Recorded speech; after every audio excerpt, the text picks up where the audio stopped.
When we think of the greatest leaders of men in Middle-earth, I'm pretty sure Aragorn will be at the top of that list. He not only helped the Fellowship traverse the dangers of Middle-earth, but he eventually would lead both Rohirrim and Gondorian soldiers in a last-ditch battle against the forces of Mordor. But he's not actually 100% human. His ancestry is long, complex, and even dates back to a time before the Elves, who were the very first race to appear on Middle-earth. So how exactly is he not a normal human? Well, there are three specific races that joined Aragorn's lineage that make him different. The first one you probably already know. Aragorn is descended from the ancient Númenóreans. Now, the reason the Númenóreans are so much different than normal men is that they were given unusually long lives.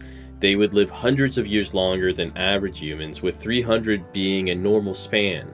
By Aragorn's time, the line of Númenóreans had grown a bit weaker, as did their longevity, but Aragorn himself lived to be well over 200 years old. The Númenóreans were given their long lives by the gods of Arda, known as the Valar, for helping them defeat Morgoth during the War of Wrath. And as you know, Morgoth was the first Dark Lord of Middle-earth, and he had been constantly a threat to the elves, dwarves, and men since the very first stage of the world, when only the two lamps provided light. In the very last battle with Morgoth, in an attempt to finally rid the world of his evil, the Valar gods teamed up with the residents of Middle-earth and finally cast him out. For mere mortals, like the men at the time, facing off against the Dark Lord meant certain death, and they knew it. But they fought anyway, and in many ways it was a risk that paid off. A god of the ocean, Ase, raised a new island for those brave men to live on called Númenor. And as we already mentioned, they weren't gifted immortality like the elves, but they were given long lives. These genes were passed down to Aragorn, which explains why he was so spry during the events of The Lord of the Rings, even though he was a very old man by then. But it wasn't just this Númenórean blood that made him special. Aragorn was also descended from elves, and not just any elves. He is the great-great-great-great-nephew of Elrond. And actually, there are a few more greats I should throw in there because there's a big generational gap between the two, but I think you get the gist. Elrond had a twin known as Elros. They were both born half-elves, but Elrond chose to live his life as an immortal elf, and Elros chose the fate of being a mortal man. Even though he chose to be a man, he received a much longer lifespan, and he would go on to actually discover Númenor and become the first king of the Númenóreans.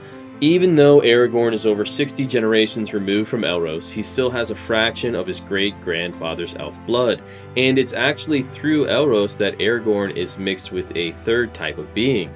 Now, up to this point, we know that Aragorn is descended from the Númenóreans, and is even part elven because he's related to the first king of Númenor, Elros. But if we go just a few generations before, we can see that Aragorn is actually descended from a god, a Maiar, which is a type of lesser god who resides on Middle-earth. Elros' great-grandmother was a woman named Melian, and she was a Maiar of Valinor. The Maiar are a group of lesser gods that fulfill the works of the greater gods, the Valar.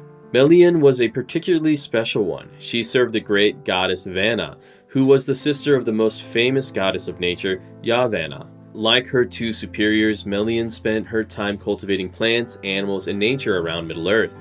And even during the dark times, when Melkor still dwelled in his fortress of Autumno under Middle-earth, she would visit the continent often and travel through the woods, which wasn't something that many of the Valar did.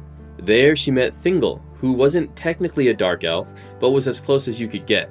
Now, I'll tell you about the Dark Elves in another explainer because it's kind of really complicated, but they would eventually marry and through their daughter Luthien create the line that would eventually culminate in the marriage of Arwen and Aragorn.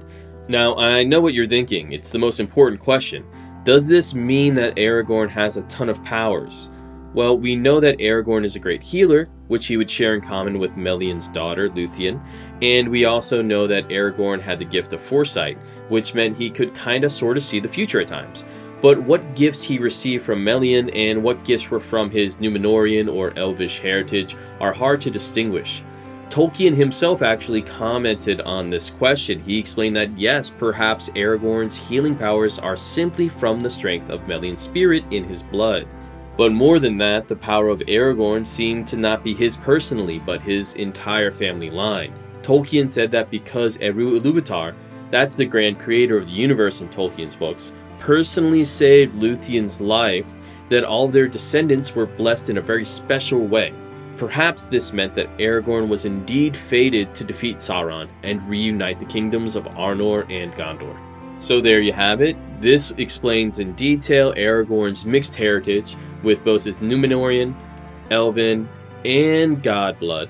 I hope you enjoyed it. Let me know what you guys think. I hope you guys are really digging these Lord of the Rings videos, and if you have anything you want me to cover in another one, let me know in the comments below.